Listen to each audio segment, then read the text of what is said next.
এখন আমরা ব্রেকফাস্ট সেরে চললাম কর্ণসুবর্ণের উদ্দেশ্যে। বহরমপুর থেকে আমরা আমাদের গাড়ি করে কর্ণসুবর্ণ যাচ্ছি। সময় লাগবে আধ ঘন্টার মতন। আপনারা অটো বা টোটোতে কর্ণসুবর্ণ যেতে পারেন।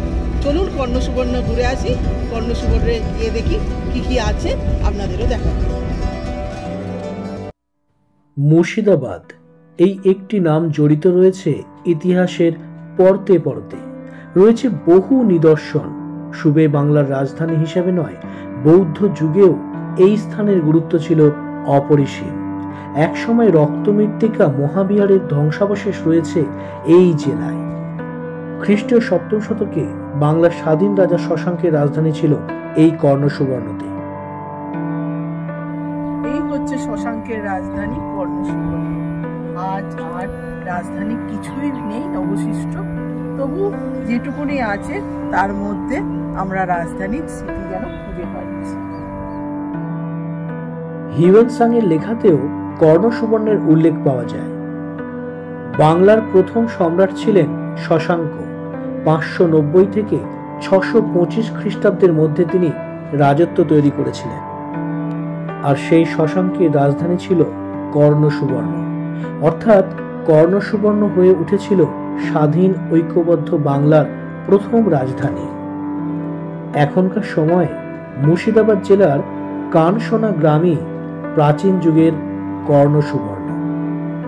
প্রায় 20-22 বর্গমাইল বিস্তৃত অঞ্চল জুড়ে প্রাচীন কর্ণসুবর্ণ নগরী ও তার সন্নিহিত অঞ্চলে নিদর্শন ছড়িয়ে আছে।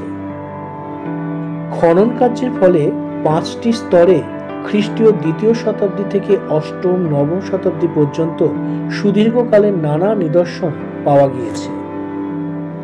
কর্ণসুবর্ণের অতি সামান্য অংশ খনন করা হয়েছে।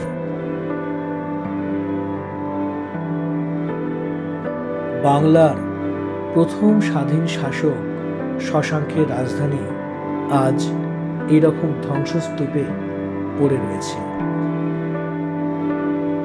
এটি মুর্শিদাবাদ জেলার সদর দপ্তর বেরহামপুর থেকে 9.6 কিলোমিটার অর্থাৎ 6 মাইল দক্ষিণ পশ্চিমে অবস্থিত।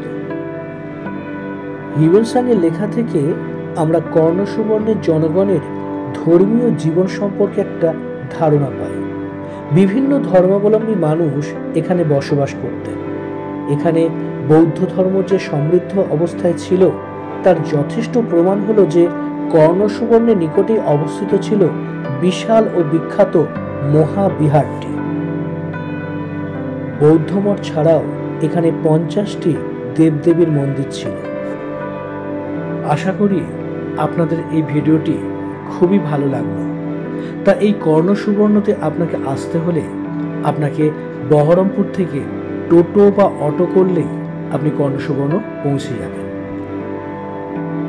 কর্ণসুবর্ণের আশেপাশে কোনো তেমন থাকার হোটেল কিংবা খাওয়া দাওয়ার ব্যবস্থা নেই। তাই বহরমপুরে থেকে সেখান থেকে গাড়ি করে আপনি এখানেতে এলে ভালোভাবে ঘুরতে পারবেন।